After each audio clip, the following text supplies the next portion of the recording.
everybody's present. I'm back to bringing gifts, I am everybody's present. And I'm the one smoking that shit that everybody's smelling. So you ain't gotta guess it, that's him. Watch out, and I'm the champion. Overdose flow, overdose slow, comatose. Whoa, that's a knockout. Don't make me hop out, pull a Glock out. Watch out for I let Will show you what the shop about. And BC's and Neanderthal we see. He bleeds any nigga existing in 3D. And yeah, wrong, get it on, get him wrong. And them very bomb bullets send him home. Yeah, and Jay a slave with the K-O-K. Lil nigga, but with the gun, but he take your space. And they gon' hate, but they gon' wait till our time's up. Now give me a clock I can wind up. The champ is here! The champ is here! The champ is here! The champ is here! The champ is here! The champ is here! The champ is here! Look, and if I don't get signed, it's a damn shame, man. These damn lames in my damn lane. Move or get popped like the damn top of some champagne. Maybe ace of the damn spade. Booze or rampage, cause the man craves any damn thing on what you setting my aim. Shoot. And when I shoot him, I dilute him with the flow. You trash niggas polluting with the flow. So, I would recommend me stepping in and wrecking them till it's the death for them, no weapon. I step with a make met 2 bands, so let them in and I'm wetting them. Yeah, and I'm the best, fuck heckling him. So if you tested, I'm checking him. And I'm setting them regulations. I stepped it here, so holla at your boy, the champ is here. Yeah.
Y'all are so mad.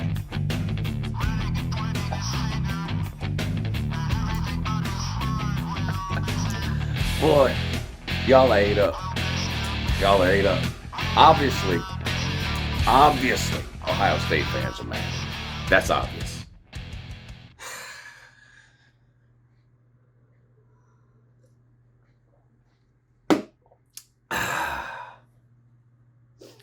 But a lot of you non-Ohio State fans are mad too. Not that Ohio State lost. Not that Georgia won. You wanted Uncle Lou to lose.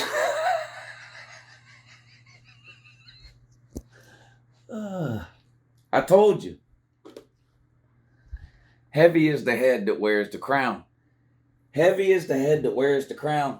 And you're better off just letting me continue to wear it. No matter how mad it makes you. Good morning. It's Uncle Lou here. Yeah, that's right. It's me, Uncle Lou, live on LouTube for you. Thanks for watching the Your Season is Over video. We do this video every Sunday during the college football season. We point and we laugh at the losers. I've been doing it for years. I've done it to Georgia.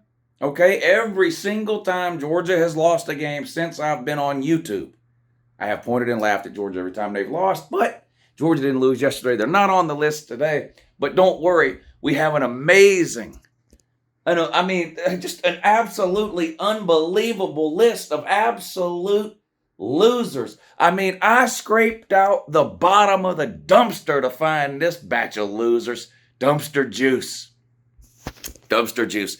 There's plenty of highlight shows or recap shows or YouTube videos that talk about how great teams did and how great this player did and that player did and whoopity-whoop. That's not what we do here. It's time to point and laugh. And we got more losers than that. You should see this list. You already know. Uncle Lou has copious notes. So those are the helmets we're going to highlight today, but don't worry, there's more losers. There's more losers than that. We're going to talk about the teams that have lost bowl games through this point. I know there's 4 more bowl games tomorrow. I debated on whether or not to do this video today or wait till Tuesday to do it. I decided to do it today for 2 reasons. Number 1, Sunday is the normal day, so I wanted to go ahead and get it out. Number 2, if Georgia would have lost yesterday and I would not have made this video today and I would have waited till Tuesday, that would have been 2 days, Sunday and Monday, of thousands of comments on my YouTube channel. Oh, Lou's ducking and running and hiding. He's not going to do Your Season is Over because Georgia lost. So I was going to do it on Sunday regardless whether Georgia won or lost. And yes, there is a magnificent list of losers. We got some of them right here. I enjoyed what I did with the helmet wall this year, matching up everybody in their bowl games, turning helmets over as they lost. That's something I'll probably continue to do in the future. In upcoming seasons. Let's talk about some of these losers who didn't manage to make it off the shelf to be featured. We'll go through some of these real quick. Kentucky, where's this? Where's that even at? Did I even bother to put Kentucky up here? I'm sure I did. No, that's Kansas. Oh, over here. Kentucky. Look at this. Kentucky lost to something called Iowa. Now, when I first... If someone were to knock on your door and say, hey, Iowa beat Kentucky, the score was 21-0, the first thing that's going to pop into your head is, how the hell did Iowa score 21 points? They haven't scored 21 points all year. Great question. Great question. 2 pick sixes, that's how. There was 1 offensive touchdown in this game. Now, people joked and laughed and made fun of this game for almost 30 days before it was played because Will Levis wasn't playing. Even with Will Levis, Kentucky's offense was nothing to write home about this year. And Iowa, well, they don't even have an offense at all. Most Iowa games end in a baseball score, 9-6, something like that. Shout out to Iowa. They did get the win. No surprise. Their defense played great, and they created turnovers.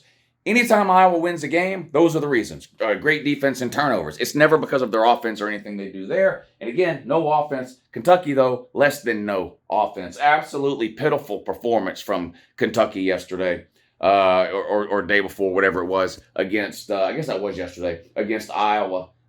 Kentucky, man, This was supposed to be the year where Kentucky took another step forward. Remember in the offseason, competing for the East. There was that Georgia-Kentucky game that took place late in the year in November, right? All offseason, I heard from Kentucky fans that game's going to be for the SEC East. The SEC East is going to be on the line. Well, no, it wasn't. You were already in the toilet bowl by the time that game was played. All Georgia did was show up and flush you. That's all. And now you're back to rebuild mode. You can't recruit a quarterback again. Will Levis was okay. Not enough pieces to go with him, though. And now you're bringing in another transfer for next year. It's just, look, what Stoops has done at Kentucky is still remarkable in my mind. Look at where Kentucky was at for 3 decades before he got there, and then look where they're at now. I think we need to come to the realization, though, that Kentucky, although not as bad as they once were, they're an 8-win team. I think that's about what they are at best. Of course, they're going to have a year where maybe they win 9 and with a bowl game win 10, whatever. Yes, that could happen. But the general ceiling, I think, at Kentucky for Stoops is going to be around the 8-win mark. They didn't even manage to get there this year. Weren't both those teams 6-6? Now Kentucky finishes 6-6. I think it's something like that. But so 8 wins, I think, is what realistically we need to look at as a win for Kentucky in terms of overall record in any given season. Not 9, not 10, not 11, not winning the East. None. It's just too unrealistic to expect any of that to happen. Kentucky, your season's been over for a while, theoretically. Obviously now, your season permanently over, at least until next season. Man, I didn't want to. This is no fun either. Kansas. I'm not going to make much fun of Kansas. Kansas was a good story this year, especially the first month of the season when they started off undefeated. But they lost to Arkansas. Now, to be fair, it was an amazing game. So if you're just looking for good football to watch, this was a great game, Kansas and Arkansas. But Kansas lost 55-53. The quarterback for Kansas had 544 yards passing. 544 yards passing and lost. I wonder how many times that's happened where a quarterback has thrown for over 500 yards, but their team has lost. 5 touchdowns, 2 interceptions. Arkansas, 400 rush yards in that game. So all Kansas did was sling it around for 500 yards. All Arkansas did was run it for 400. But Arkansas comes out on top. Huge win over Kansas. So, Kansas loses to Arkansas. But hell, both your seasons are over. You already know season's pretty much over for everybody except Georgia, TCU, and 8 other teams that play tomorrow, which we'll talk about in a few minutes. North Carolina lost to Oregon. Exciting game, close game, but unfortunately we had to flip the Tar Heel helmet upside down. In my opinion, this game did not live up to the quarterback hype that it had going into it, Bo Nix versus Drake May. Not that Bo Nix or Drake May, either one played terrible in this game, but neither one of them played great either. And these are going to be 2 names that you're going to be hearing a lot about in the offseason in terms of Heisman talk. Bo Nix, Drake May, of course, Caleb Williams, because he's coming back at Southern Cal. But Bo Nix at Oregon and Drake May at North Carolina coming back to those 2 schools, you're going to get a push for them for Heisman in the offseason. Any top 3 or top 5 Heisman list you see this offseason or next season is going to have those 2 names on it. Now, doesn't mean they're going to win it. Doesn't mean at the end of the year they're going to be invited to New York. But those are the names sort of you already know that people are going to be talking about. But North Carolina lost 28-27. Drake May only completed 50% of his passes in this game. I mean, that's, Heisman. Okay. What about Bo Nix? He only threw for 200 yards, 2 touchdowns and interception.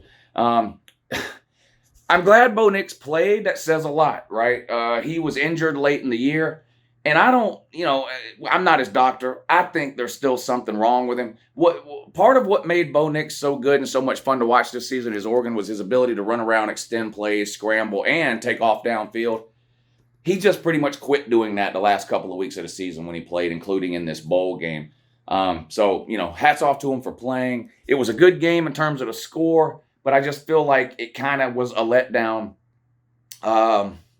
compared to what it could have been with these 2 QBs going heads up against each other, Bo Nix and Drake May. I don't think that means anything for next year, like they're not going to be good next year or anything like that, but it was just overall a little bit disappointing. Oklahoma State lost to Wisconsin, and I want to talk about this for a few minutes too. First of all, the Oklahoma State helmet is the ugliest one I have. I can't stand that Yosemite Sam looking Oklahoma State helmet I have. I got to fix that by maybe getting me a different one. Luckily for me, there's like 45 different versions of an Oklahoma State helmet. But what is wrong with Oklahoma State generally, and more specifically, what is wrong with Mike Gundy? Mike Gundy used to be one of my favorite coaches in college football because of his interviews and kind of his personality. And, Oklahoma State was never terrible. Maybe they were never great, but you could pretty much count on them winning about 8 games a year. And then, every so often they'd have like that 9 or 10 win year. Never really been able to get over the hump, but it's Oklahoma State. And Gundy was entertaining. And there's the whole I'm a man, I'm 40 deal that he had from like 10 years ago that kind of lives in infamy. It's still played constantly all the time. I don't know what the hell happened to Oklahoma State this year. They come into the season with a Heisman candidate quarterback in Spencer Sanders, and I know he got hurt, but on into the year. But, they were ranked up in the top 10, 5-0, 6-0, whatever it was, and they lost like 5 of their last 7 games. Their offense just completely disappeared. And same thing in this bowl game, losing to a horrible Wisconsin team. I mean, this was the worst Wisconsin team in probably 10 or 15 years. So bad it got their coach fired. So bad that Florida wants their quarterback, Graham Mertz. But we'll talk more about that maybe later. But Oklahoma State had no business losing this game to this version of Wisconsin. But yet somehow they did, 24-17. And the Oklahoma State quarterback, look, there's been a lot of quarterbacks that I've kind of laughed and poked fun at over the years that are really, really bad. Anthony Richardson. Almost every quarterback Auburn has had since Cam Newton. The list goes on and on. This quarterback that played for Oklahoma State in this bowl game might be the worst college quarterback I've ever watched play. This Rangel, or whatever his name is, this guy looked, I don't know if I've ever seen anybody look so confused and lost. He had a QBR of 33 in that game. That's low even for Spencer Rattler standards. Oklahoma State's got a lot to figure out. And after watching the way this season played out with Oklahoma State, Mike Gundy gets into a pointless argument after the game with a reporter who asks a perfectly legitimate question to ask at the end of a season like this. It was he said, have you given any thought, or what are your thoughts on any potential staff changes that you might look at in the offseason? And Gundy just blew his top like the guy slapped his mama or something. It just made no sense. He, belittled the guy. He was like, how dare you ask that question? These people have families. These people are important. These people matter. We know all that. That's why they make hundreds of thousands of dollars a year as coordinators or position coaches, or in some cases, millions of dollars a year. We know they're important and they matter. But this is big boy college football. You're going to get asked about job security, your own job security and the job security of your staff, especially when you spend the majority of the season pushing a plastic plate out onto the 50-yard line, dropping your drawers and taking a dump in it and calling it an afternoon. You're going to get asked those questions, and Gundy has been around forever. He knows what to expect at these end-of-season press conferences when you perform the way Oklahoma State did this year. Something is going on with Gundy, I think, at Oklahoma State. I don't know what it is. Originally, with about a month to go in the season and a bunch of coaches had already been fired, I wondered if maybe he wasn't looking at one of those job openings. Like if he hadn't maybe been contacted by some other school and sort of a Lincoln Riley deal, right? Kind of already knew he was leaving at the end of the year, even though it was technically a secret. I guess it turns out that wasn't the case. I don't know if he's tired of, maybe he doesn't like the direction college football is headed. Maybe he doesn't like the sort of position college football self finds it in today with NIL and transfer portal and all this guy. I don't know. But it seems to me that there's just something going on with Gundy at Oklahoma State. I don't know what it is, and I could be totally wrong, but I haven't seen an Oklahoma State team play this bad in a while, and Gundy just doesn't seem himself. So I don't know if there's anything to that. Again, these are just my own observations here from watching this train wreck that Oklahoma State called a season. All right, let's move on to some real deadbeats over here. Now, we're going to do this Florida one quick, because I did another Your Season is Over video, I don't know, a couple of weeks ago after a few of the bowl games had already been played. Who'd they lose to? Who'd Florida lose to?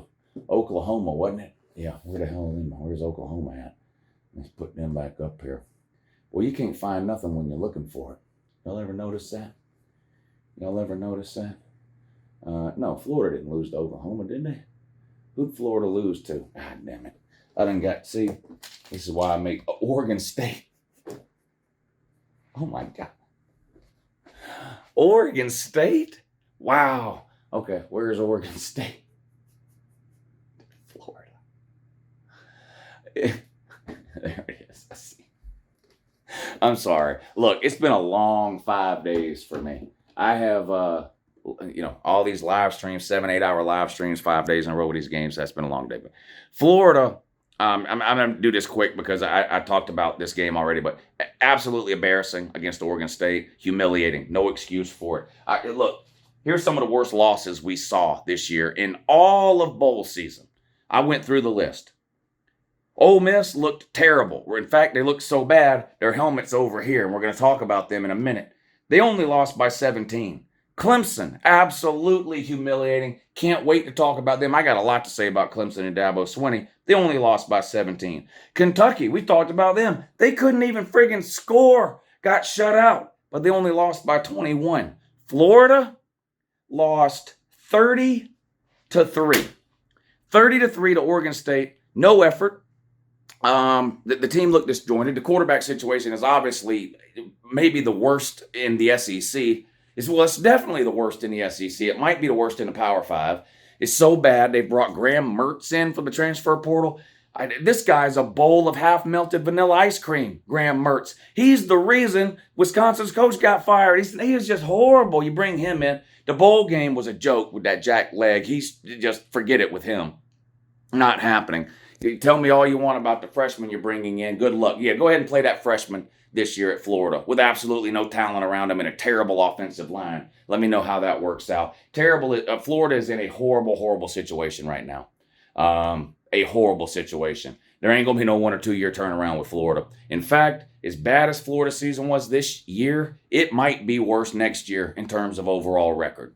It might. You can tell me all you want about recruiting or whatever. Billy Napier has no idea what he's doing. He's lost. He's clueless. He never should have been given that job because he didn't deserve it.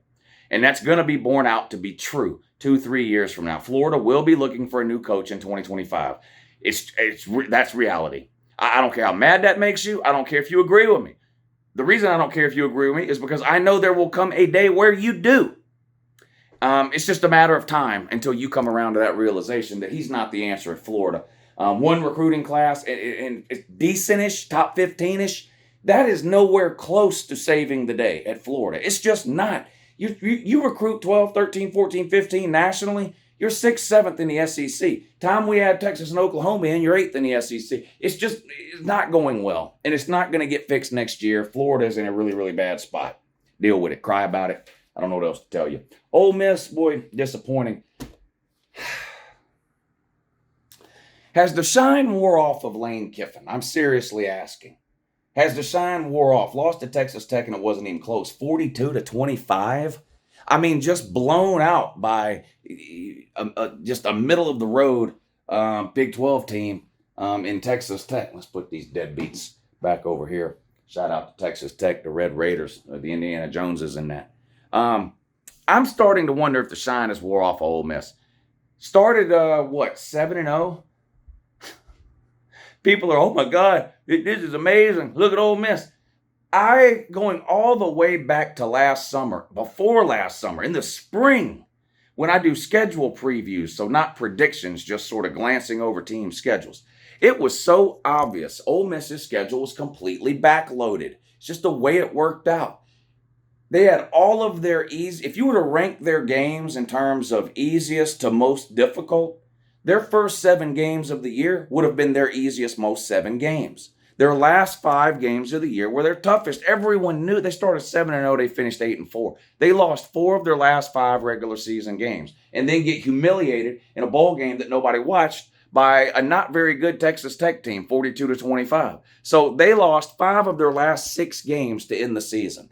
I like Judkins at running back. I like Zach Evans at running back. But is he transferring? I'm asking for a friend, or going to the NFL, so he's probably gone. whatever. The quarterback situation never really materialized this year for Ole Miss. That's why they sort of became the running team that they became. They didn't have a quarterback anywhere near the caliber of a Matt Corral that they had the year before. I still think Lane Kiffin is an excellent offensive mind. I'm starting to wonder if Lane Kiffin suffers from the same disease as Dan Mullen when it comes to recruiting. I'm legitimately starting to wonder that. I don't know anything about Lane Kiffin's recruiting habits. I don't know how he talks about recruiting, feels about recruiting. I have no idea.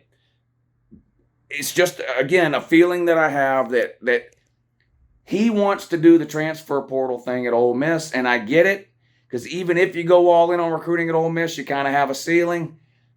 He's got to recruit way, way, way better. You are not going to build a consistently good program in the SEC through the transfer portal. It's not going to happen because there are too many schools in the SEC that are recruiting year in and year out at an elite level. You look at teams like Georgia, Bama, LSU, and yes, even Texas A&M. They are recruiting in the top 5, top 6, top 7, at least top 10 every year, year after year after year after year after year after year after year, almost. So, these teams that have a pop year and sign the 8th ranked class and then next year they're right back to 18th, that's just not enough. And Ole Miss can't even do that. The transfer portal, and I believe eventually every school is going to get to this point, but the transfer portal is for filling in holes. That's it. The season ends, you have people leave for the NFL, you have people enter the transfer portal, you look at your roster and you go, man, we're a little thin at wide receiver, let's go get a wide receiver or two. Man, we're a little thin at tackle, let's go get a tackle. One or two pieces here or there. These teams that are signing 20 and 30 players a year in a transfer portal, it's not going to amount to anything. Not in the long run. It's not. And I don't think that sort of overall philosophy is even going to last. And Ole Miss, Lane Kiffin, to me, there's a big debate right now. Who'd you rather have, Lane Kiffin or Hugh Freeze? I can't stand Hugh Freeze as a human being. I wouldn't piss on the guy if he was on fire. I'd rather have him as a purely football coach than I would Lane Kiffin. Now, I wouldn't hire Hugh Freeze at all because of my personal problems with him. But when you're talking about from just, comparing them as football coaches, Hugh Freeze is ahead of Lane Kiffin in my book. I am not convinced that Lane Kiffin is the future superstar head coach that a lot of people think he is. And I like Lane Kiffin. I like his sort of social media persona and the come to the sip thing. And, I like that he speaks his mind. I like that he will answer questions the way we want him to answer them instead of the coach speak stuff. I even like some of his social media trolling. I'm into that kind of thing. So it's not that I don't like Lane Kiffin as a person, but purely as a football coach, I'm concerned that he's just not going to be what a lot of people have made him out to be. He had a great year last year, got to 10 wins, woefully short this year, 8-5, losing 5 of his last 6 games. And that's bad enough. You end the season losing 5 of your last 6, that's bad. But when all you do over the course of a year is basically beat a bunch of bad teams and then lose to every team that's even close to being as good to you or better, that's just not good. It's a sign of not very good coaching is what it is. The talent level's not where it needs to be at Ole Miss, and I get it that it probably never will be in terms of top 5 talent. But I'm just not sold on Lane Kiffin. I think Lane Kiffin could have Bama talent and would underperform. I'm not convinced in Lane Kiffin at this point as a head coach. Maybe the Ole Miss fans will disagree with me. I don't know. I don't feel as strongly about that as I do like Billy Napier being a failure. So I'm open to have my mind changed from Ole Miss fans. I just saw some concerning things this year from Ole Miss and Lane Kiffin. And if I'm an Ole Miss fan, I'm a little bit worried that maybe last year was our peak. Texas Longhorns lost to Washington. This was a game I was actually excited to watch. Where are they at on here? Here you go, 27-20 to Washington. I actually don't think this is an embarrassing loss for Texas. Washington, look, I don't know how much time I spent this season trying to get people to watch the Pac-12. The Pac-12 not only was a legitimate Power 5 football conference this year, I think you can make a solid case and a solid argument that it's the second best Power 5 conference in the country this year. Did they have any single great team? Probably not. I think Southern Cal is really good. I think Oregon is really good. I think Washington is really good. I think Oregon State is really good. UCLA, probably a rung below that, but good. In other words, I think that it was a deep league with a lot of teams that deserve top 25 consideration. So it's not necessarily embarrassing that Texas lost to Washington, but you did lose, and you lost with Quinn Ewers, and he didn't play great. And a lot of Texas fans don't like Sarkisian, and I get questions almost every day on YouTube. Who do you think Texas is going to replace Sarkisian with? I don't know that they're going to replace him or that they even need to. I still think Sarkisian has the potential to be a pretty good head coach. He's proven he can recruit well. We know for a fact he's an elite offensive mind. Has it all come together for him as a head coach at Texas in a couple of years, in his couple of seasons there? No, not yet. But let me ask you this, Texas man. Given the talent that he's accumulating there, given the quarterback situation he's got there, which maybe we'll talk about in a second, Quinn Ewers, and now Arch Manning coming in.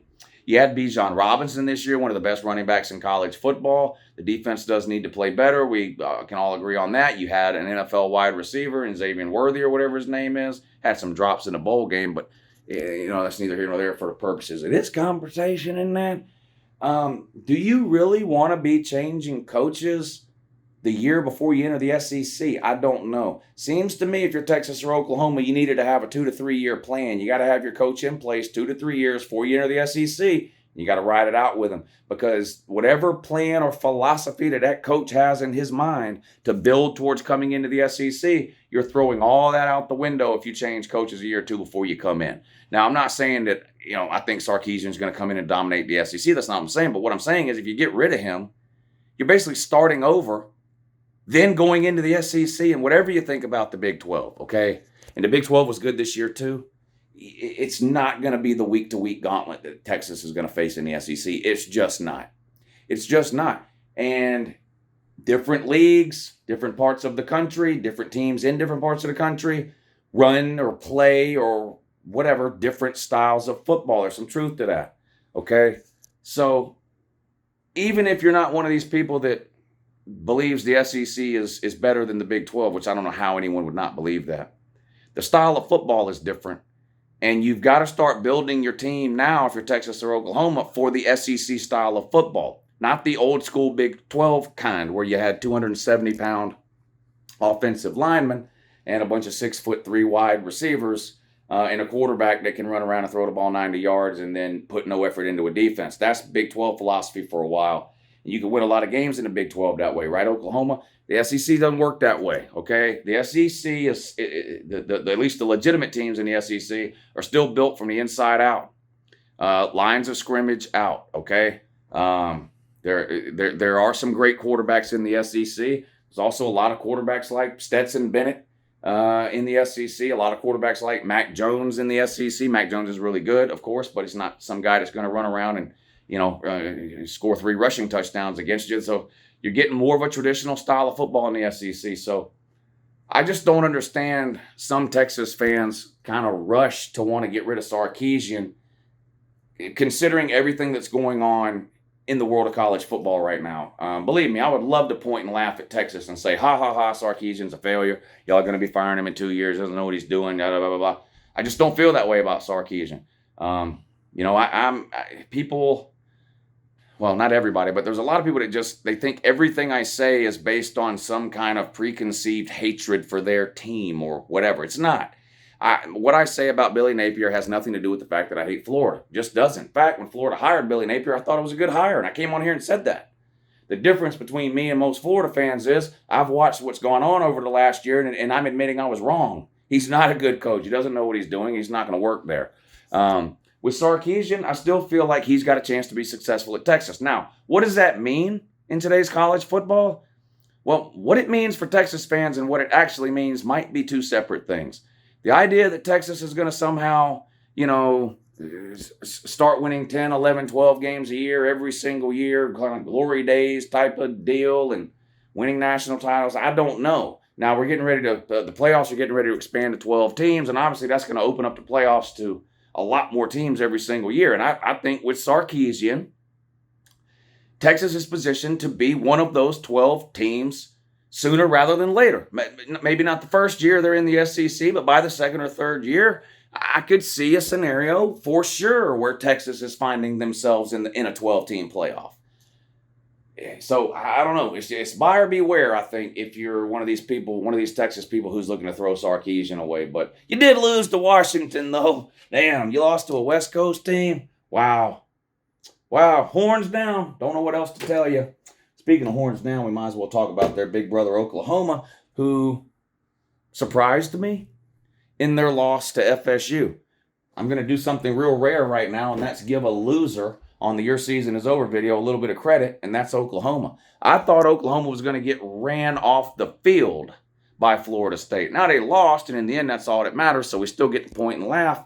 But, their wagon didn't tip over. That's a positive, right? No one got thrown out of their silly-ass little house on a prairie wagon. That's a positive, right? So there's some good things for Oklahoma, but it did lose the game to Florida State. Again, sort of like the Texas and Washington deal. I don't think it's funny that they lost to Florida State. Florida State's a better team than Oklahoma right now. Florida State's in year, 3, 4 under Mike Norvell. So they're sort of, established and hitting their rhythm now. First year head coach Brent Venables, who, at least for this year, didn't know what he was doing. Now we'll see. We'll see. I'm this close to making the Billy Napier prediction about Brent Venables. I'm this close to doing it. There was really no positive sign at all that you can point to for Oklahoma this season, in my opinion. None. Maybe you want to talk about recruiting. Maybe.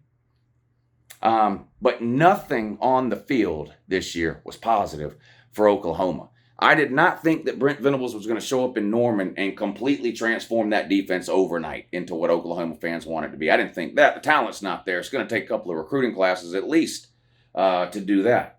I did, however, think their defense would be way better than what it actually was, which was not very good. Also, the offense, which, again, you lose Lincoln Riley, you lose a Heisman caliber quarterback in Caleb Williams, and you lose a couple of wide receivers. I didn't expect the offense to be as good as it was last year, and it wasn't. That being said, it was worse than I thought it would be. Now, a lot of Oklahoma fans right now are running around going, well, yeah, we struggled this year, but we lost this guy and we lost that guy, and they transferred out, and this person transferred, and da-da-da-da. I told you that in the offseason. One of the funniest prediction videos I did all offseason was Oklahoma. Not because of anything I did or said in the video, but because of the comments. I believe I had Oklahoma at 8-4 or 9-3. And the Oklahoma fans in there were ready to string me up. I mean, they were ready to run me out of town on the first thing smoking. I'm an idiot. I've never seen a game. I don't pay no attention to Oklahoma. I don't know what I'm talking about. I just hate Oklahoma. I just hate Brent Venables. I should stick to the SEC, whatever, that kind of shit. Well, it turns out they were right. I was wrong. Oklahoma was worse even than I thought they would be. These people in the comments section on my Oklahoma prediction video talking about they're winning a minimum of 10 games. They're playing in a Big 12 title game. My argument to them was, look, I don't know anything about Brent Venables. Maybe he ends up being the greatest coach of all time. Maybe he ends up being a complete failure. I don't know. But what I do know is that everything good about your team last year is gone, and everything bad about your team last year is still there. Caleb Williams and Lincoln Riley and the wide receivers are gone. That was the only good thing about Oklahoma. The defense is there, and that was the bad thing. That's all I needed to know that Oklahoma wasn't going to be a contender in the Big 12. And it turns out I was right. They were absolutely horrible. You got humiliated by Florida State. Yeah, you look, humiliating, close loss. But welcome to the new OU, home of moral victories. Over here, close loss. Great. I guess you and the other Oklahoma people can run around patting each other on the rear end about how you barely lost to Florida State. I don't know what to tell you. Same Florida State team that lost to Wake Forest and NC State. Wake Forest was a hard team, or Florida State hard team to figure out this year too. Florida State went 9-3 in the regular season. Did they get lucky to go 9-3? Or should they have been 11-1? It's an interesting question. I could probably do a whole video just on that. They beat LSU. That confused everybody, especially considering how good LSU ended up being towards the end of the year. But then they went on that 3-game stretch where they lost to Clemson, NC State, and Wake Forest 3 weeks in a row in the middle of the season, and people are like, oh, here we go, the wheels are falling off. But then they didn't lose another game. Finished 9-3, won their bowl game at 10-3. And they've been one of the I don't like looking forward to next year until after February. But if you want to start looking forward to next year, Florida State's one of the teams that's going to be getting a lot of hype and talk in the offseason. They got a lot coming back. They've already scored big in the transfer portal. So there's some reasons to be excited if you're a Florida State fan. I don't want to get into all that here, but Oklahoma and Brent Venables, next year is a key year for Brent Venables because it's looking more and more like Texas and Oklahoma are going to end up coming to the SEC 1 year early, which will be 2024 instead of 2025. Next year is a key year for Brent Venables in the Big 12. If he can't get to 9+ wins next year in a watered-down Big 12 that's going to include Cincinnati, Houston, Central Florida, and BYU, he is in for one hell of a rude awakening when they wake up the following year and find an SEC schedule hidden under their pillow. He had better figure something out quick. I don't know what that means. I don't know if it means staff shakeups. I don't know if it just means this was just the first year bumps in the road from all the roster turnover. Like I said, I'm not giving up on Venables like I am Napier, but I'm this damn close. I'm just not going to lie. If they have another year next year anywhere close to like what I saw this year, then I'm just going to go ahead and come out and say, well, that's it. Some people are just better off as coordinators. This wouldn't be the first time. Jeremy Pruitt, elite defensive coordinator, ain't got no business being a head coach. Will Muschamp, elite defensive mind, ain't got no business being a head coach. Dan Mullen, elite offensive mind, ain't got no business being a head coach. I mean, the list just goes on and on with these people. And it could be that Brent Venables finds himself in that category. I'm not there yet, but I'm just warning you, I'm this close. I'm this close. Speaking of that close, Carolina was that close to winning their bowl game against Rudy. Imagine how loud and obnoxious the Shamecock man would have been all offseason if they'd have ended the season with a win over Rudy, over Notre Dame, keeping in mind that their 2 previous games prior to their bowl game were wins against top 10 teams, Clemson and Tennessee. Now, it turns out Clemson ain't a top 10 team. There's a reason I'm talking about Clemson and South Carolina back to back. So hold on, Tater, man. We got you coming up right after we talk about South Carolina. What beat you this year? South Carolina lost to Notre Dame in a great game. And this game, the Notre Dame-South Carolina game, it really has me confused. I was way off on South Carolina this year. I thought South Carolina was going to be terrible. I mean, worse than last year. I thought they might go 5-7, 6-6 at best. They end up going 8-4. Now, to be fair to myself, they were sitting at 6-4, and they had 2 games left on their schedule, and it was top 10 Clemson at the time and top 10 Tennessee, and everybody on planet Earth expected them to then go out and lose those 2 games. Everybody, which would have put them at 6-6, and I would have been okay with my prediction on them. Of course, we all know that didn't happen. They went out and absolutely destroyed Tennessee, just blew them out, and then hung on and beat Clemson. 2 huge wins for South Carolina and Shane Beamer. If they would have followed that up a month later with a win over Notre Dame in the Gator Bowl, there would have been South Carolina fans crawling out of the woodwork like termites after you kick a rotten log. It would have been the craziest thing you've seen since the first week in November when Tennessee was ranked number 1 for 1 week in the playoff bowl. It would have been insane. And I have a feeling it's still going to be the off season of the Gamecock. I think South Carolina fans are going to be louder this off season than we have heard them be in a long time. And I think that's partly warranted based on those 2 wins late in the year. And I also think there's going to be more Gamecock fans that find their way to the internet like they just discovered it. Some of these fair weather type people that haven't had the balls to come around while South Carolina was busy losing to the Citadel and struggling to make a bowl game every year are suddenly going to appear like Punxsutawney Phil or something on Groundhog Day. They're just going to stumble out of whatever homeless shelter they've been living in, and all of a sudden they're going to be all over the internet everywhere talking about how great South Carolina is going to be next year. And maybe they will. But the thing about the Notre Dame-South Carolina game that has me just... I'm struggling to find a takeaway from that game. First of all, you already know it was a really, really close game. The final score was 45-38 Notre Dame, right? Tyler Buckner, the quarterback for Notre Dame. Notre Dame's got to find an answer at quarterback, or they're going to be hanging around the 8-10 win mark in perpetuity. Tyler Buckner, they won the game, and that's great for Notre Dame. The guy had 3 interceptions. He's just not an elite level quarterback. Rattler didn't play nearly as good as he played the last 2 weeks of the regular season. He threw an interception again. And USC, South Carolina, had no run game. None. I mean, absolutely zero. Watching them try to run the ball in that game was horrific. It was about like watching the Ohio State running backs try to run on Georgia yesterday. The thing is, Ohio State's just soft as fuck. That's why they couldn't do it. South Carolina, I'm not sure. I know they lost Marshawn Lloyd, one of their really good running backs. Of course, they've lost Jaheim Bell, too.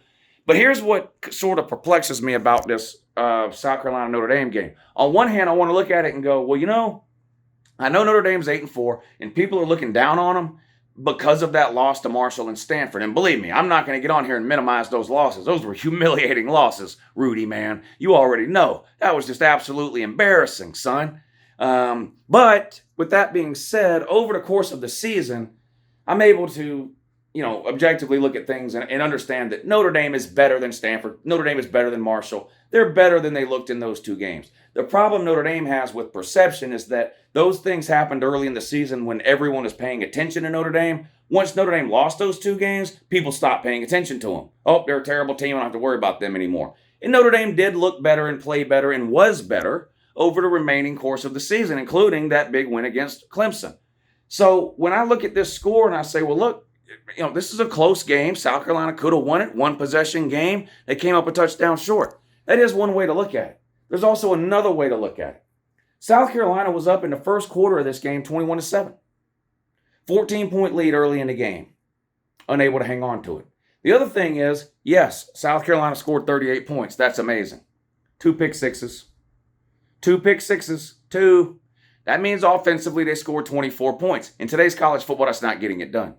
It's just not getting it done. You play a game and score 24 points in today's college football, you're going to lose 90% of the time. It's just facts and reality. Yes, Iowa plays games where the final score is 13-11 and shit like that. But just go look at the scores of the overwhelming majority of every single college football game every single week. The winning team's going to have well over 24 points. So the idea that your offense scored 24, that's not good. I didn't think Spencer Rattler played particularly good. Like I said, he played great those last 2 games of the year. He played bad the first 10 games of the year. So in 13 games, he played good twice. He'll be back next year, I'm assuming. You're going to have a new offensive coordinator, though. No Marshawn Lloyd to hand the ball off to. And no security blanket in Jaheim Bell, probably your best receiving option. Well, definitely your best tight end. We'll just leave it at that. So, there are obviously reasons to be optimistic if you're a South Carolina fan. Those are 2 huge wins there. Clemson and Tennessee to close out the regular season. You were competitive against Notre Dame in the Gator Bowl. You likely got a really good quarterback coming back, or potentially good quarterback coming back in Spencer Rattler. Shane Beamer has 100% support and love from the administration, the players, and the fan base. There are a lot of positive arrows, things pointing in the right direction right now for South Carolina. But that being said, at the end of the day, they lost 5 games. That's a long way away from getting anywhere close to what they potentially think they can be, which is contending for the East. And I know you beat Tennessee this year, but it would be hard for me right now to rank South Carolina ahead of Tennessee in the SEC East pecking order overall. That may hurt your feelings. Oh, well, but we beat them. I know. I'm not necessarily talking about this year or next year or any one specific game. I'm just saying in general, when I look at all things considered, I would probably have Tennessee ahead of South Carolina in the SEC East pecking order right now. Florida, here's a good example. I'd probably have you ahead of Florida in the SEC East pecking order. But even though you lost to them. So just because you beat Tennessee doesn't mean I'd put you ahead of Tennessee. And just because you lost to Florida doesn't mean I put you behind them. I got you ahead of Florida, probably behind Tennessee, ahead of Mizzou, ahead of Vandy. To me, there's still a lot of questions about Shane Beamer and South Carolina. I don't want to take anything away from those big wins they had at the end of the year, but we need to look at this Gator Bowl for what it is, which is a loss to a not very good Notre Dame team compared to normal Notre Dame teams. And offensively, you scored 24 points. And Spencer Rattler didn't play that well. But he played better than Cade Klubnik. Boy, oh boy, oh boy. I'm almost more excited to do this one than I am the 2 playoff losers over there. The 2 playoff duds. The orangiest Orange Bowl ever ends in a humiliating, depressing beatdown for Clemson. 31-14. 31-14. And before I even get into anything else, why in the fuck would you let a guy making his first start carry the ball? Well, let me make sure I get this right. What's 54 plus 20? 74. 74 times in this game. A lot of teams don't even run 74 plays in a game total. 74 times in this game, Cade Klubnik either threw the ball or ran with the ball. 74. Absolutely ridiculous. If Clemson keeps the same offensive coordinator they had this year, next year, I hope they go 0-12. Dabo, how does the Clemson media, do they worship the ground he walks on or something? I've got to start watching some Dabo Swinney press conferences. I think most of y'all know how I feel about coaching press conferences. I think in general they're a waste of time because most of the reporters don't ask the tough questions. And even when they do, the coaches don't answer them, the coach speak thing. But there are a few here and there that I like to watch for various reasons. I might have to sit myself down and make myself watch some Clemson, some Dabo Swinney press conferences just to try to figure out, is the Clemson media doing their job or are they just sucking Dabo's taint from the inside out? He needs to be answering some really hard questions. The two coordinators he hired to replace the two he lost last year are both failures. They're just failures as a coordinator this year. Clemson had maybe the most talented defense in the country this year. You would never know it by watching them play. Never once did I watch Clemson this year and go, oh, that's the defense I heard about all offseason. Not one damn time. So it wasn't a thing where they had one bad game. It wasn't a type of thing where, they played a team that had a really good this and that person just had a good game against Clemson. Not one single time this year did I sit down and watch a Clemson game and walk away going, man, that defense is something. Not once. And it ain't a talent issue when it comes to defense, especially that front seven. It's not a talent issue.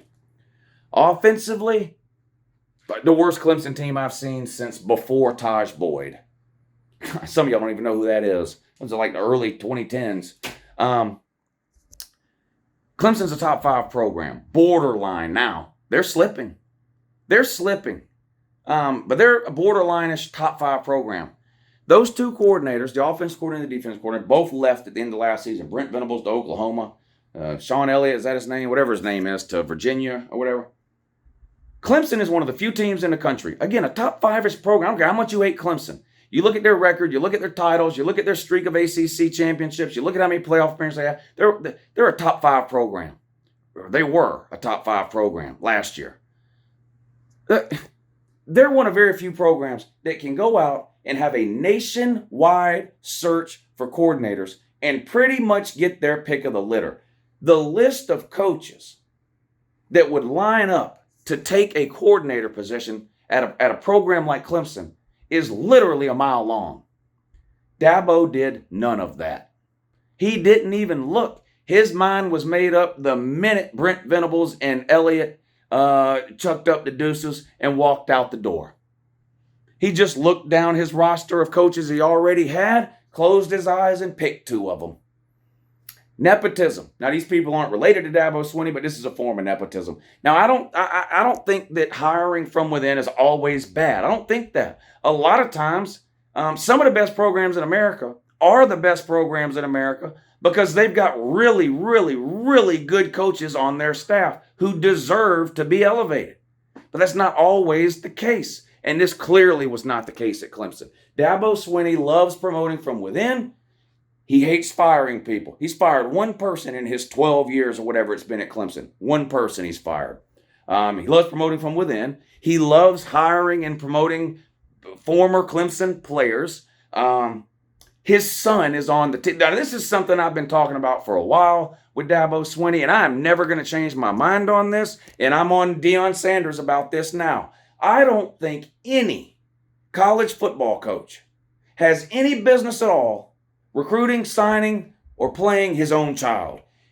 It just leads to too many problems, potentially, especially when the team is bad or that particular player is bad, right? Because what's the first thing people are going to say? Well, he's only out there because he's the coach's kid. This is not fucking Little League. This is not Pee Wee football or rec league. This is big-time Power 5 football. And you refuse to do a coaching search. You hire from within ex-Clemson players just because they're ex-Clemson players. Well, if they're ex-Clemson players, they must be all in. Sorry about that. So I'm watching Clemson on national television the other night get absolutely destroyed in the third quarter of that game.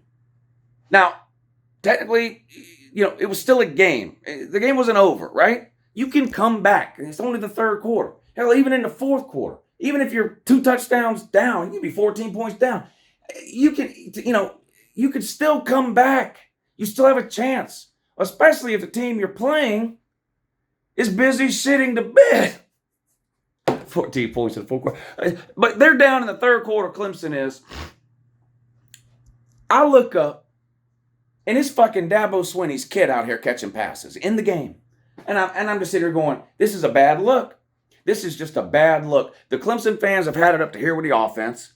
The quarterback situation is an absolute mess. You bench DJ Ukulele. He hits the transfer portal. K. Klubnik's the savior. He comes in. Turns out he's no good. He can't do anything either. You're getting blown out. And the fans look up and see Klubnik throwing the ball over and over and over again to Dabo Swinney's fucking child. I don't understand how Clemson fans aren't beating down Dabo's door demanding answers for this shit.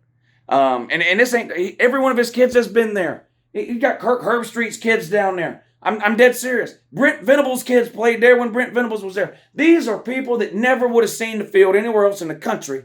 But not only are they on the roster at Clemson, they're playing meaningful minutes in the fucking Orange Bowl while you're trying to come back and win. It's just beyond idiotic and should never be allowed to happen. And if somebody's going to say, well, Dabo Swinney's kid's actually a pretty good wide receiver. Well, if he's pretty good, then let his ass go play somewhere else then. If he's that good, he doesn't need to be at Clemson. If he's that good, he'd be playing anywhere he was at. So let him go there. And Deion's going to find this out about his kid too, Shedeur Sanders. As soon as Shedeur Sanders comes out here and shits the bed and throws a couple of interceptions and the fans start hollering, bench the quarterback. Because, look, I'm guilty of this. Hell, I always want my quarterback benched. As soon as the quarterback plays bad, that's what fans are going to do. Bench the quarterback, put the backup in. Deion going to want to hear that about his own child? Shouldn't be doing it. You shouldn't be doing it. Dabo is stubborn, hard-headed, goofy, and honestly, he ain't that damn smart. He's not. In fact, if you listen to some of the things he says, especially lately, it's pretty obvious he's gullible and will believe just about anything. The fairy tales this guy has swallowed as truth are unbelievable, but I'm not getting into that on this video because I already pissed enough people off just talking about football, and I don't really give a shit if people believe Gulliver's Travels is real. But the point is, Clemson got humiliated. Dabo needs to have his feet held to the fire and answer some questions. What's with the nepotism? What's with the recruiting bullshit about how if we offer a kid and he's interested, but he visits any other school, we revoke our scholarship offer. We want people that are all win. We want people that's all win, woo. You're all out of the playoffs for 2 years in a row now because of this outdated mindset. Dabo Swinney doesn't have to like NIL, doesn't have to like transfer portal. He better accept it, and he better learn how to utilize it, or Clemson's going to find themselves right back where they were a decade ago, which is struggling to make a bowl game. That's just a fact. That is just a fact. Teams are never staying the same. There ain't no treading water in college football. You're either ascending or you're descending. And I'm here to let you know that Clemson is descending. It's not a sunken ship, but it is a sinking ship. The holes can be plugged, but the captain of the ship is going to have to come to his senses, Dabo. You got to stop the nepotism. Stop giving your children scholarships. Stop hiring from within blindly. Stop ignoring the transfer portal. Embrace NIL. Get rid of that fucking slide and seesaw you got in the goddamn players' lounge.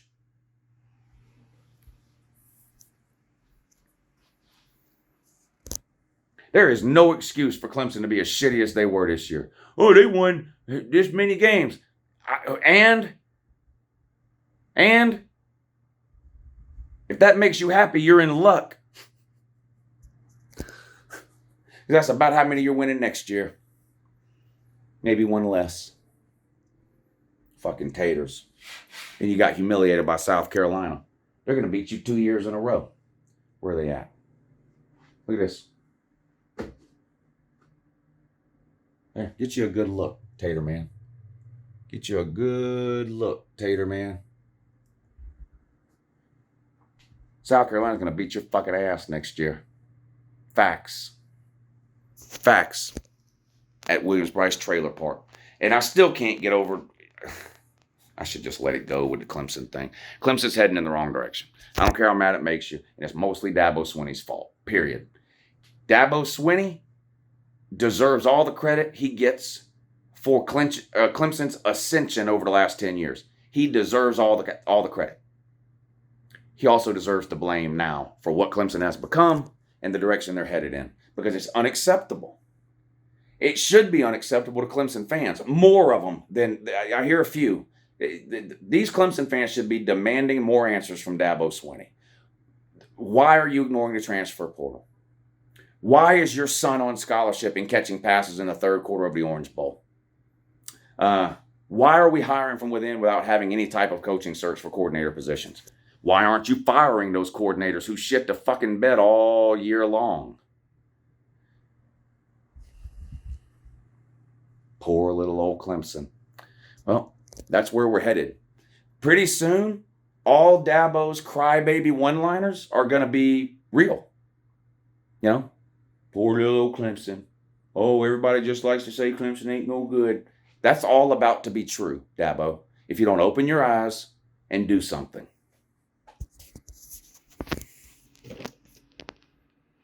Kansas State. Big 12 champions. Turns out that's a big whoopity-doo, ain't it?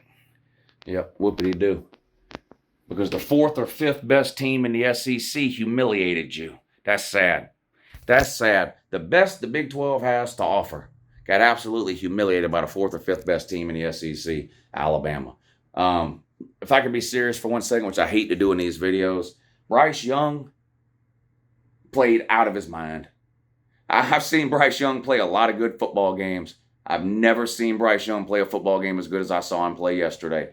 And as somebody who's been beating the drum for these people to stop quitting and the bowl games and that, it made me feel good to see a guy who, in my mind, made the right decision, stuck with his team to the end. It made me feel good to see him come out and have a great game. And he did have a great game. Unbelievable game. Bama overwhelmed Kansas State. This game was interesting in the first half. Deuce Vaughn, I love Deuce Vaughn. God, I love Deuce Vaughn. He's so much fun to watch. And I know he's teeny tiny and undersized, but let me tell you something. If Kansas State had 22 Deuce Vaughns, it would have been a much closer game. It would have been a much closer game. He is so much fun to watch. He's going to get a shot in the NFL somewhere. I hope he lands on the right team that knows how to use him and utilize him because he's just so much fun to watch. And I don't see how you can't root for him. I really don't.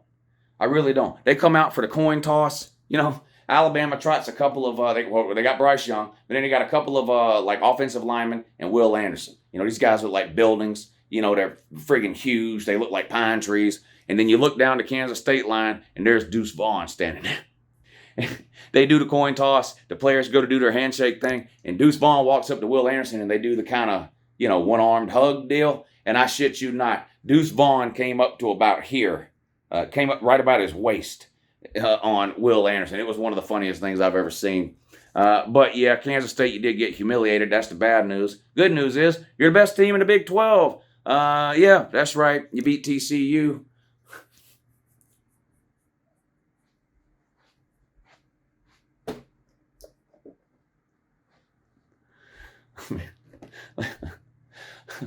Let's stop procrastinating.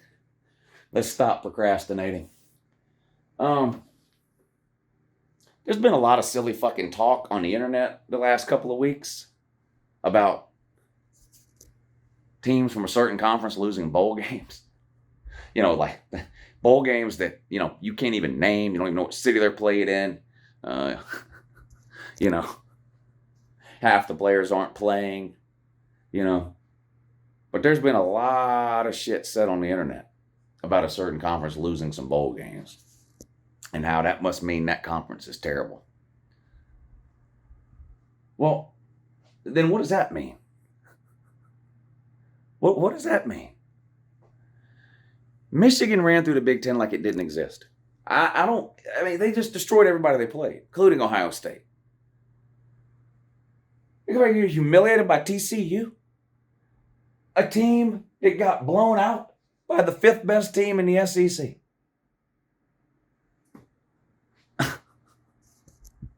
Boy, the Big Ten is a joke. The Big Ten's a joke. How many ranked teams are there in the Big Ten? 3? None of the Big Ten West teams are ranked. You got 3 Big Ten East teams ranked, don't you? Ohio State.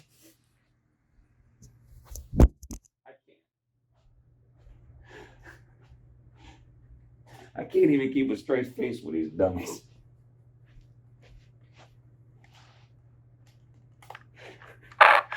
Not only are y'all stupid as fuck, your entire goddamn Pee Wee conference is a fucking joke.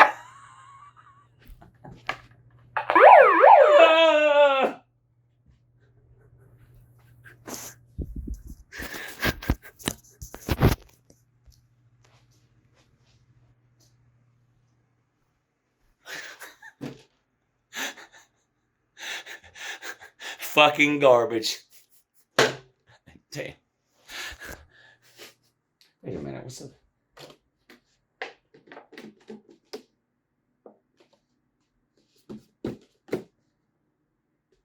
I don't know. Okay, all of these are the same. I'm gonna see if y'all notice this too. All of these helmets are there's 2 different kinds, but they're all made out of the same. They're all the same, clear plastic shell thing, but this one's just way softer.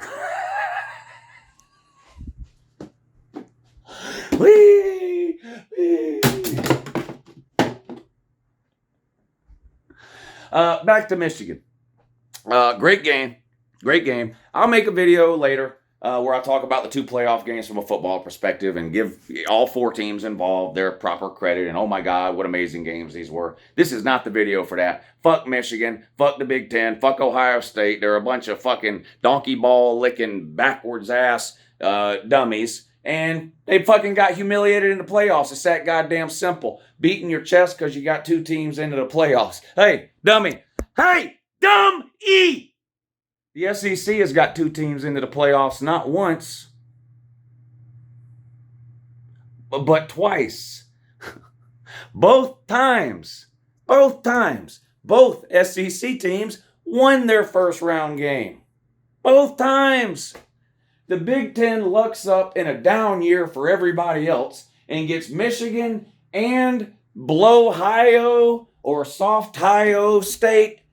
Let's just go ahead. We'll just talk about both of these fucking deadbeat, losing ass grandpa programs right here. Listen, nobody gives a good goddamn that y'all dominated college football during the black and white TV era. Nobody. Those days are gone. Maybe you've noticed. I don't know. But the Big Ten is the conference of yesteryear. Okay? Keith Jackson ain't announcing no more games. He just ain't. Nobody gives a shit. Half the people in the Midwest don't even give a fuck about you. Never mind real college football fans. They don't care. Nobody. Talking about how good y'all used to be. Y'all ever listen to a Michigan and Ohio State fan argue with each other? It's about the dumbest goddamn thing you've ever seen. It looks like 2 midgets are fighting over a banana that's just out of reach. These 2 fucking dummies go back and forth about who was better during World War II, because that's the last time either one of them actually mattered for a significant period of time. Ohio State fans walk around like they're college football royalty because they've won 2 national titles in the last 50 years. What would he fucking do? In the meantime, you can't beat the SEC. This shit was proven again yesterday. Michigan, we've got the most wins all time. Yeah, you've been playing fucking college football since Dabo Swinney's favorite fairy tale characters were actually walking on this earth. That's why. Not because you're meaning anything today. Okay, Michigan, you've got a worse record in the college football playoffs than Cincinnati. Congratulations. Michigan, jeez. These Big Ten people, man, I don't see how y'all fit through a door. Y'all walk around head this goddamn big for a bunch of shit that don't mean jack diddly do. Today, dummy, today the SEC is the kings of college football. Okay? Running around nonstop talking about how good y'all used to be is ridiculous. It just gets proven year in and year out. Going into yesterday, the Big Ten's playoff record all time was like 2-5. So why are we surprised that it's now 2-7?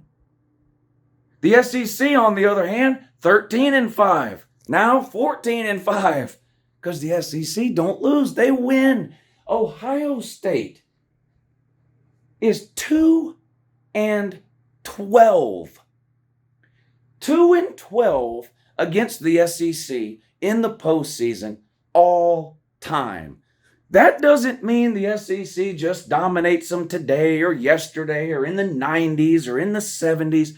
From the beginning, from the dawn of fucking time, Ohio State has been property of the SEC.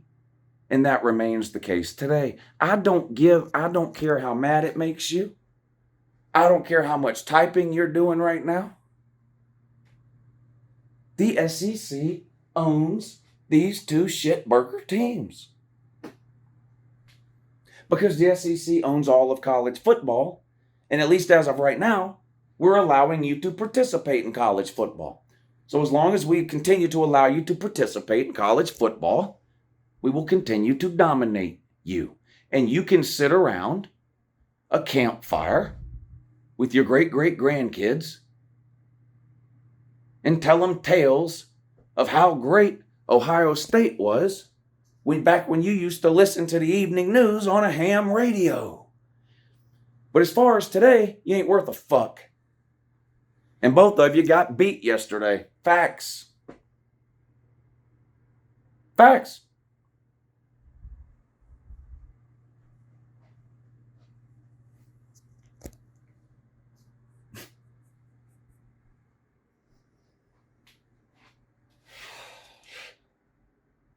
I'm trying to stay calm. I swear I am.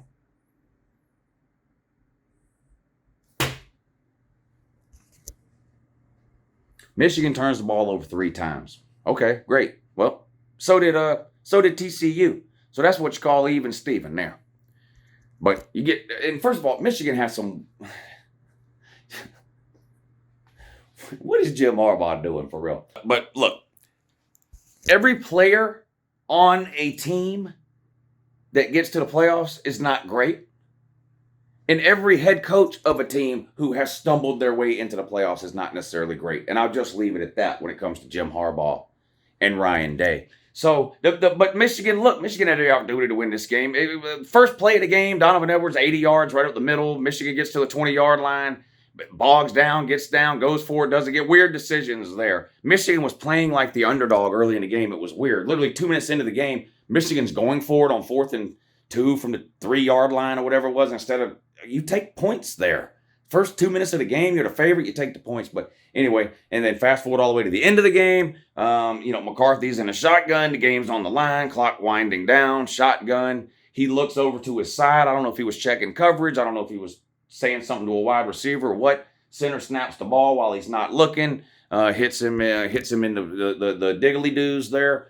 Falls on the ground. K-State jumps on it, or TCU jumps on it. Game over. But look, Michigan just doesn't have what it takes to win a playoff game. Your Super Bowl takes place at the end of November every year. That's just the reality. So congratulations. You whipped up on Ohio State for the 2nd year in a row. I mean, you can't tell me shit, but you can spend all offseason laughing at the Ohio State man again. But you ain't gonna say shit to me, though. You can't say nothing to me.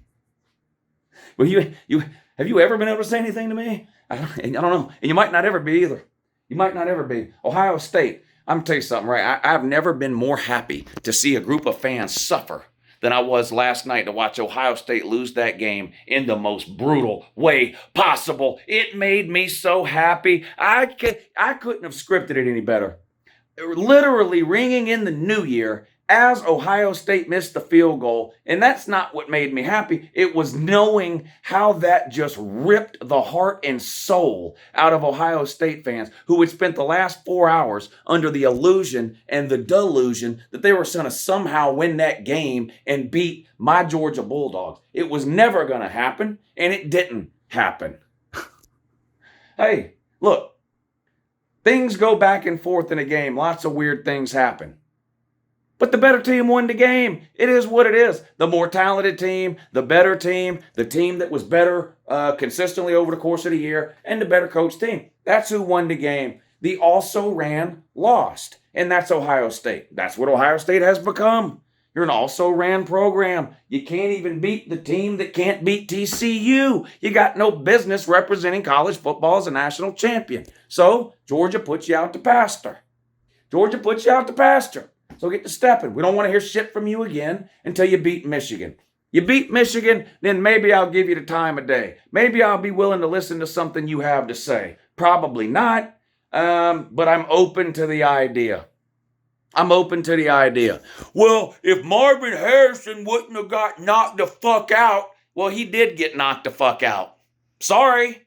He got knocked the fuck out. This is football. It was a clean hit, shoulder to shoulder. I don't know what to tell you. I don't like to see any college football player get injured. I didn't like to see our starting tight end get injured in the first quarter and have to miss the rest of the game. I didn't like the fact that our starting offensive lineman, Warren McClendon, couldn't play at all in this game. I didn't like the fact that Ladd McConkey couldn't play in this game. Got two catches for -2 yards, whatever. He's only out there for a distraction. Why? Because he's hurt. I didn't like the fact that we were already down 2 outside linebackers going into this game and then lost 2 more outside linebackers while this game was going on. I didn't like that. I didn't like it one fucking bit. Not one fucking bit. But I checked. I looked it up. The NCAA rules clearly state each team's allowed to have 85 scholarships. Ohio State recruits at the same level Georgia does, the same level Alabama does, all these elite teams. Next man up, dummy. Yet Jackson Smith and the Jigba didn't play in this game. For 30 days, all I heard was we don't need him. We don't need him. We've got 5, 6, 7 NFL wide receivers. Great. That's amazing. I guess you needed 9, dummy, because you weren't good enough to beat UGA. These people that, such and such was hurt and injured. I don't know when people are going to come to the understanding. It's just mind-boggling to me that people can pretend to be college football fans but don't understand this basic logic. When you are playing games this late in the season, when you've been playing football for 3 and 4 months, every single team in the country has got hurt players and injured players. Every single one. Every single one. Does Marvin Harrison play defense? No? Oh. Okay. Can he kick field goals? No? Oh, okay. Well, if he wouldn't have missed that field goal, we missed 2 field goals. Georgia beat you. Georgia was the better team. You can cry about it. You can type out your list of excuses. You can spend all off season saying, what if this? What if that? Wait till next year. You can do it all. You know what I'm going to be doing? Talking shit about TCU because that's who Georgia's playing in the national title game in 9 days. You guys and girls are about the dumbest bunch of fucking football fans I've ever come across in the history of the internet. Ohio State people. Higher than thou attitude, better than everybody else. Ohio State don't mean shit to 99% of the college football public. Outside of Columbus, Ohio, you're an afterthought. An afterthought. 2 national titles in 50 years is pretty good. I'm not putting that down. I'm just saying running around acting like you're college football royalty is insane. No one fears Ohio State. No one's afraid of Ohio State. Yes, they're soft. They were soft during the season. They were soft against Michigan. They were soft in the 30 days leading up to this game. And they were soft yesterday during the game. And they're soft now. Yeah, running backs, no running game. None. C.J. Stroud at the end when the game was on the line running around like a chicken with his head cut off. Running backs, nothing against UGA. Georgia running the ball, did whatever the fuck they wanted. What was Georgia averaging? Like 16 yards a carry against you at one point in the third quarter or something? I mean, it was just ridiculous and insane. Ridiculous and insane. The reality is, C.J. Stroud lost to Stetson Bennett. Sorry. C.J. Stroud can get in line right behind Bryce Young. Another deadbeat that can't beat Stetson Bennett when it matters. Stetson Bennett's about to have as many national titles as Archie Griffin has Heismans. Since y'all like to talk about the past, that's something you'll actually remember. Archie Griffin, back when Ohio State mattered. Whoopity-whoop and whoopity-doo. Fuck yourself and fuck you too.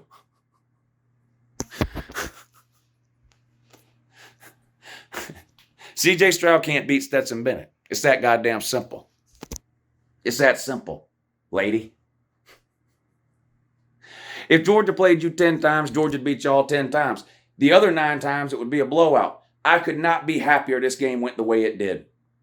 I wish to God I could have been a fly on the wall in the living room of every single Ohio State fan's house in this country yesterday when that field goal went wide left. I would have loved nothing more than to soak in your fucking misery. It would have made me so happy. I went on Twitter this morning. I don't tweet that much. So I wasn't on Twitter before the game talking smack. I wasn't on Twitter during the game. Not for any reason. It's just I don't Twitter that much. But I went to Twitter this morning.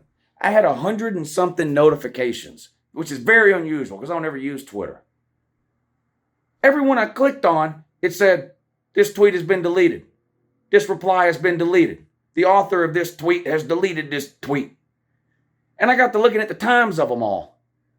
They were all between the hours of like 9:45 p.m. and 11:45 p.m. yesterday. After 11:45, radio fucking silent. And I'm sitting there going, I know what this is. These are all the Ohio State dummies that were tagging me on Twitter, talking about, Georgia's is losing, Ohio State's going to win. Then Georgia wins the game. They can't delete your life. Delete your life. Just delete it all. Control, Alt, delete. Reset that motherfucker. Try again next year. You bunch of fucking deadbeats. Y'all just can't beat Georgia. And you idiot Ohio State fans, if you lived 1,000 lifetimes, you'd be winless against Uncle Lou in every single one of them. That's a lesson you need to learn. Stop fucking with me. All in my comments with the crybaby shit in the third quarter, laughing and pointing. Not nowhere to be found now. Some of you dummies actually paid $10 to join my Patreon account, come to the live stream of the game, and talk shit to me in the third quarter. Thank you for your $10, but where were you in the fourth quarter? You paid $10 for me to piss down your fucking mouth. That's what you did. You paid me $10 to take a shit down your throat. That's what you did. And then you licked your lips and asked for seconds. You bunch of fucking dummies.